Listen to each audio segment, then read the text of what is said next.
So let's say if I collected the keys, I really don't like the tiles. Let's say if I really want to extend my bathroom, right? So can I do it? Usually, what are the renovation durations like?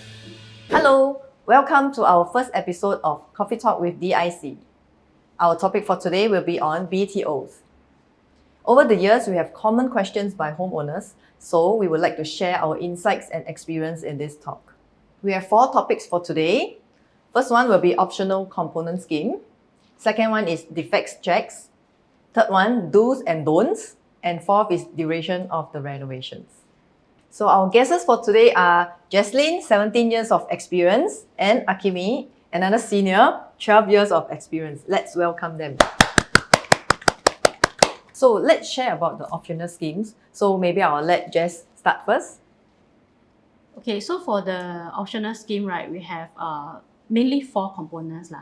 Flooring, the bathroom accessories, the bedroom and bathroom doors, the kitchen wall. So for flooring, right, the living and bedrooms you can opt out, but the wet areas like the kitchen, the bathroom, the flooring will be there because of a waterproofing warranty.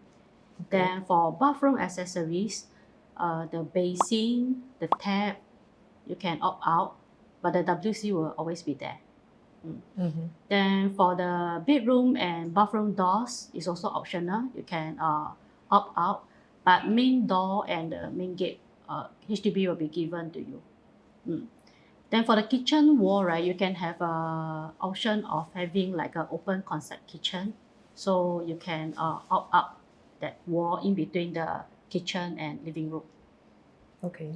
So just now you mentioned about the tiles, right? That in the wet areas that we can't opt out. So let's say if I collected the keys, I really don't like the tiles. So we can't hack. So I definitely can overlay, right? Yes, overlay, we can do that. Yeah. Okay, for both bathroom and kitchen. Yes, correct. Right, okay. So I have another question for Akimi. So do you think homeowners should opt for the schemes or not? Of course, as a designer, I will prefer owners don't opt in so that we have more leeway to play around with their designs and the materials that they use for the raw finishes and things like that.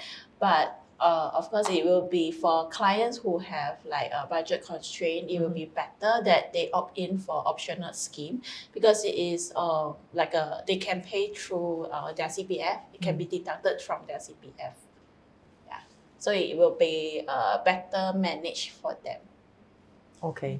So our second questions will be on defect checks. So I'll let Akimi elaborate on this. Okay, sure. So for defect checks, usually we will speak to 2 main points. So one will be like those very crucial defects, and then the other one will be more minor. So crucial ones will be like, for example, like windows, if they are openable, or if they are still properly done up. And then second one will be like the water gradient, especially in the wet areas like toilets. So you don't want to have like you shower halfway and then it creates like ponding if it's not properly done. And then third will be hollow tiles, if there is any like hollow sound when you do the checks and things like that. And then for fourth will be you have to check like all the electrical outlets if they are working or not. And then for fifth will be like major wall cracks. Yeah, so all these need to be done up first before the designer come in to do the interior works.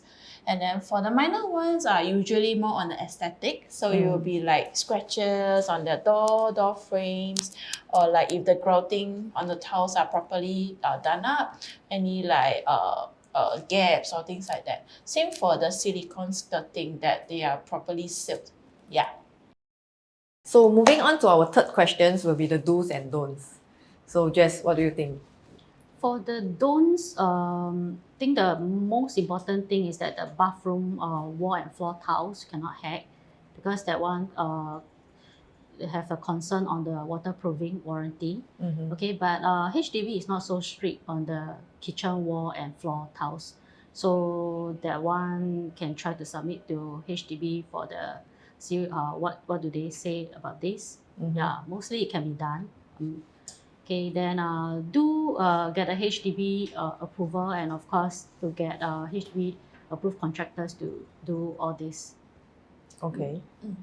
So let's say if I really want to extend my bathroom, right? So can I do it? Maybe I'll let Akimi answer this question. Okay, so I encountered this before. So personally, HDB do approve for the hacking of the toilet walls if you really want to extend out. So they will approve, but with a requirement that you have to leave about a 20 cm height of wall. So, but no matter how, the waterproofing will still be void. I see. Mm. So this is just to allow the wall to be hacked, but the waterproofing still will be Yes, void also. correct. Okay, correct. so how much they can extend? They can extend about 60 cm out from the original wall, but of course it will only be approved for dry areas. Okay, so it's like for our vanity and all. Vanity, yes, Okay. vanity or toilet bowl area. So Akimi, do you think there is other still do's and don'ts in the house? I think another major ones will be like probably for the windows. So for BTOs, the window colors and type of opening, right, you can't change. So you have to be fixed because due to the facade design that the HDB have already done now.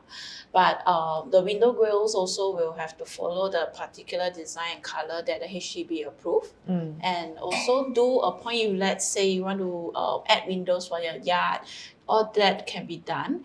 But please appoint like the HDB licensed window contractor to do it for you. They will also based on the approved colors from the HDB. I actually do encounter some homeowners, right? They love privacy. So is it allowed to put frosted film over? It's approved, but as long it's not a reflective film that will cause hindrance to your neighbors or like things like that lah. Yeah. So moving to our last question, right? I think this is one of the most important questions for homeowners to know. So usually what are the renovation durations like? For the renovation duration, if let's say it's a less complicated one, like maybe only some minor changes and carpentry works, right? It can take up to 6 to 8 weeks. Okay, so the more complicated design and if let's say tiling works are involved, then it might go up till 10 to 12 weeks. So it all depends on the design and the works that is involved. So Akimi, do you think it's doable? So usually for us, we will try to, if let's say clients who are rushing for a tight deadline, we will try our best to like arrange for our workers, maybe like concurrently or something, so that we can help them to speed up at our best way that we can help them. Yeah. But I still believe this all boils down to how fast homeowners can decide, right? If they really can't decide on, let's say, materials or colors, I believe the whole process can't really move, right?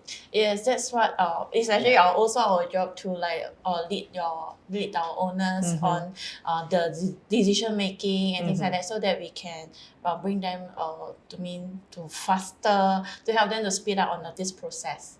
Okay, we have come to the end of episode 1. So look forward to our episode 2. See you guys!